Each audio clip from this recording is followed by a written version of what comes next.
Nampi pite tuni hin zania ilam kai so group sole. Emet se Delhi a agaki ho na ho hi in sim diu in sei diu hi in. Chitu hi 3 May 2023 galzawa pa na political dialogue masa penjong a hi in.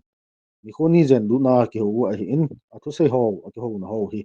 Itang bang ham iti hung ki ho la wam ti chu ga ngai hi ti win atopinga ga lut pai jing hi ti we. Center le so groups in union territory chungchanga ki ho na nei. Nghe na pi na kinai legislative assembly zauna union territory chungchanga achisa nisim tarik gu le segi November 2025 ni khote ni chun Ministry of Home Affairs MHL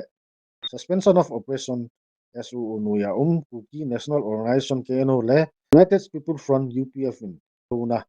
akine yetin tuni chun UPF le KNO gom khomin thupon abol thonin hi hichi ke khom na achun KNO le UPF thalengin keloi khom na teni akun senior lamkai hon fan ala umin MHC thalengin AK Misra in pan ale in hi ko masa 6 November chun achisa nisim 4 September ni khuwa Manipur government MHC le SO group ho ka a tripartite agreement anakinai chu po do na a CP dingdan sei khomin ome tudin muna ukizo chate chen na district ho vai pu ki vai hop na simphat gel ho angai dan SO group ho chun ata langwin hi nikhoni na 7 November chun legislature jang na union territory chungchanga i ho khomna ana umki ni hi masangla ya chamthat ki mu masanga KUKI jo hills ho hi Manipur state darbar thunei na noya ana ampon le British te Bible la ya Government of India Act 1935 dan noya chun KUKI zo le tribal gam zo se chu exclude areas ya ani ki hian hi chi gam ho hi me thai te leng ho kilowa British political agent vet suina ani hi KUKI zo vaipo na chu ho hausa chief ho a anakingam a hi e ki hoji a UT hi pe dinga lom ta hi tin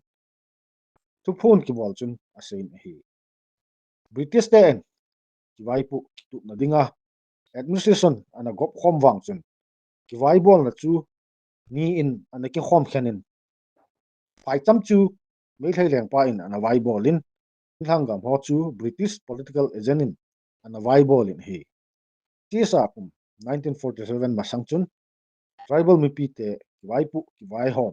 chule le khan lampanga Manipur state ba kai ana hipo vi ati KUKI zo thalhenga pang lamkai ho chun union territory nge na kine hi hang thusim le constitution to kitu a thum a hi ati ve achi sakum 1949 na Manipur state India gama ana la lu chun di lo ta in thinglanga tribal ho traditional right le autonomy don selwin pai chamgam ki vaipu na ho ani ki hop tha e ati thingthang mi ho dinga constitution no ya separate administration ki peding hi ki chum hoina kilowin chamthat masanga autonomy an umsa nungpe kit na le India Union no ya atum umlowa ki waipu na bitna chiteng le khanto na dinga kalbi hiding a hi ati hi ki ho khomna achun eke misra chun KUKI zo chate ha satna India government in head pi na ane in hinla union territory ho atha be asim do ding hi tua government policy hi poi ana ti pi na hi chi chungchanga Manipur a cheng zat le nam dang ho to ngai dan sei khomna apoi modan jong ana het sa ki ni na hi government policy sanga constitution chungnung zo hi to thona hi chilung put hi center in gel phatna anei kidingin no UPF Thailand lamkai ho chun nge na anei kidwin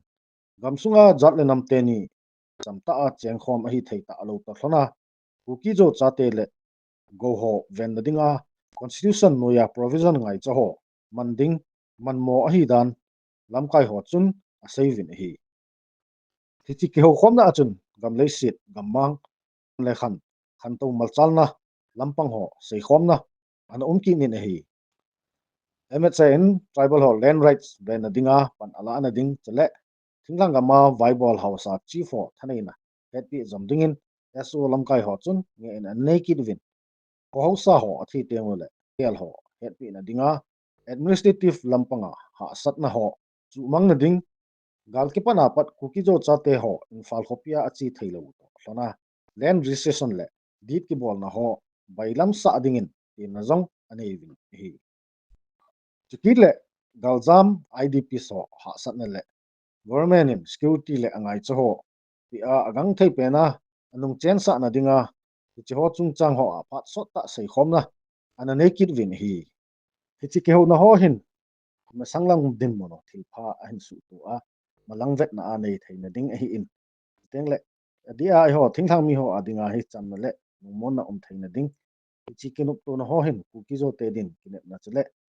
lama ki za tu na thei na ding ki chun amun mona